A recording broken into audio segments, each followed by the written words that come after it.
ये भाई आए हुए हम लोग भाने गांव। माशाल्लाह एक नग लगा है मगर तबीयत खुश करने वाला नग है। मुर्शिद बाबू थोड़ा ऊपर उठाइए,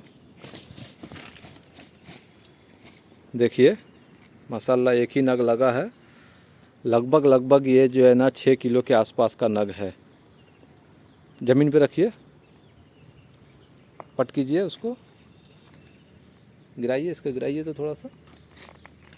हाँ देखिए माशाल्लाह लगभग 6 किलो के आसपास का नग है।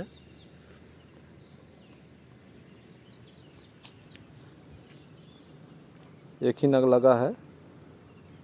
12 बजे आए हैं हम लोग और 12:30 पौने 1 बजे ही ये नग मार चुके थे और उसके बाद से अभी तक फिर खाली गए हैं। उसके बाद कुछ नहीं हुआ। ये मछली बोला, झूठ बोल रहे हो। मछली जिंदा है माशाल्लाह।